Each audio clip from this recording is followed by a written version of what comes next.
Hello friends, home cook মঞ্চুতে আপনাদের সবাইকে অনেক অনেক স্বাগত। আজ আমার রেসিপিতে থাকছে নোটের শাক চচ্চড়ি। ভীষণই টেস্টি হয় এই রেসিপিটি, গরম ভাতে তো ভীষণ ভালো লাগে খেতে।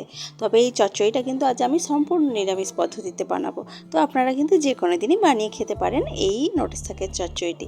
তো নোটের শাকের চচ্চড়িটি বানানোর জন্য আমি প্রথমে কড়াইতে সরষের তেল গরম করতে দিয়েছি। সরষের তেলটা ভালোভাবে গরম হয়ে যাওয়ার পর আমি এখানে দিয়েছি বেশ কিছুটা মটর ডালের বড়ি।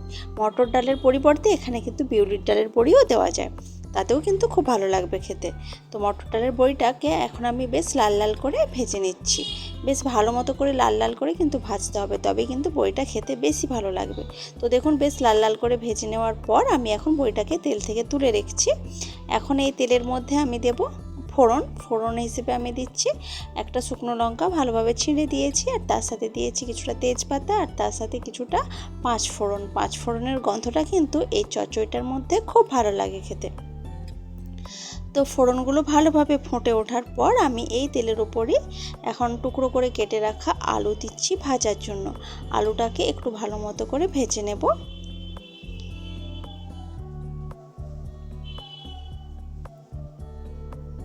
এইভাবে কিছুক্ষণ নাড়াচাড়া করার পর আমি এর মধ্যে দিয়ে দেব টুকরো করে কেটে রাখা কুমড়ো। মিষ্টি কুমড়ো দিয়েছি এখানে আমি। মিষ্টি কুমড়োটাকেও আলুর সাথেই ভেজে নেব।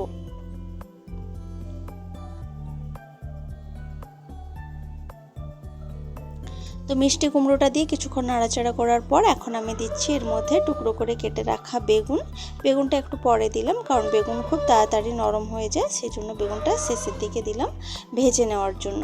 তো সমস্ত সবজিগুলোই এখানে এইভাবে নেড়ে চেড়ে আমি ভেজে নিচ্ছি কিছুক্ষণ ধরে। রান্নাটা করার আগে সবজিগুলো যদি একটু ভেজে নেওয়া যায় সেই রান্নার টেস্ট কিন্তু অনেক ভালো হয়।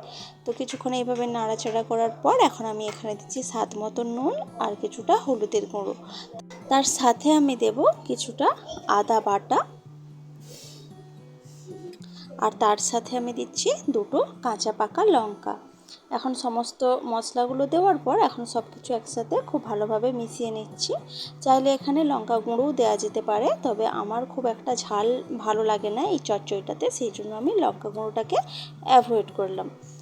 তো এখন সমস্ত মশলা দিয়ে একটু কষিয়ে নেওয়ার পর এখন আমি এখানে ভালো করে কেটে পরিষ্কার করে ধুয়ে রাখা নোটের শাকটা আমি দিয়ে দিচ্ছি।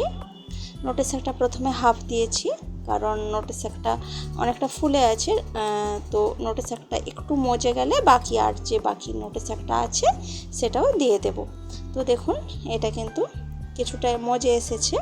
এখন আমি বাকি যে নোটের শাকটা আরও হাফ আছে সেটাও দিয়ে দিচ্ছি। এখন সব কিছু একসাথে খুব ভালোভাবে মিশিয়ে নেব।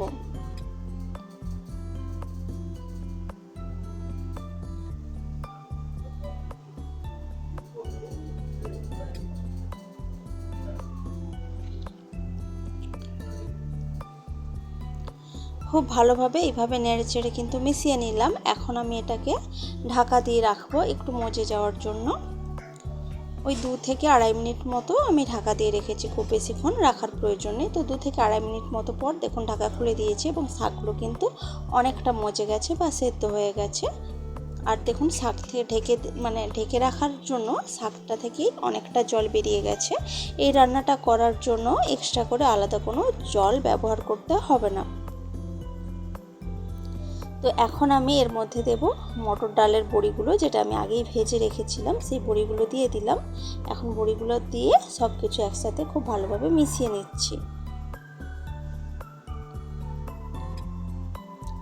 তো এইভাবে কিছুক্ষণ মিশিয়ে নেওয়ার পর আবারও ঢাকা দিয়ে রাখবো। বড়িগুলোও ভালোভাবে সেদ্ধ হয়ে যাবে, শাকটাও ভালোভাবে সেদ্ধ হয়ে যাবে। তো আবারও ঢাকা দিয়ে রেখেছিলাম ওই 2 থেকে আড়াই মিনিট মতোই পর্যন্ত, খুব বেশিক্ষণ রাখার প্রয়োজন নেই। তো দেখুন ঢাকা খুলে দিয়েছি এবং যে জলটা বেরিয়েছিল শাকটা থেকে সেই জলটাও কিন্তু শুকনো হয়ে গেছে। যেহেতু বড়িগুলো দিয়েছি, বড়ি কিন্তু অনেকটাই জল টেনে নেয়। তারপর আমি একটু কুমড়ো আলু কেটে দেখছি ভালোভাবে সেদ্ধ হয়েছে কিনা। তো দেখলাম খুব ভালোভাবে সব কিছু সেদ্ধ হয়ে গেছে। এখন আমি এর মধ্যে কিছুটা ভাজা জিরের গুঁড়ো ছড়িয়ে দিচ্ছি। চচ্চড়িটা প্রায় হয়েই গেছে, তো নামিয়ে নেওয়ার আগে যদি একটু ভাজা জিরের গুঁড়ো ছড়িয়ে দিই খুব ভালো লাগবে খেতে।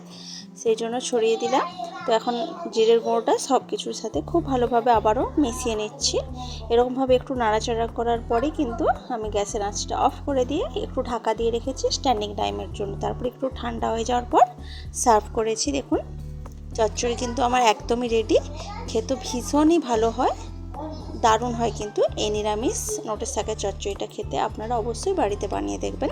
তো এই রেসিপিটি আপনাদের কেমন লেগেছে সেটা কিন্তু অবশ্যই কমেন্ট করে জানাবেন। ভালো লাগলে লাইক কমেন্ট শেয়ার করবেন এবং প্লিজ আমার চ্যানেলটি সাবস্ক্রাইব করে আমার পাশে থাকবেন।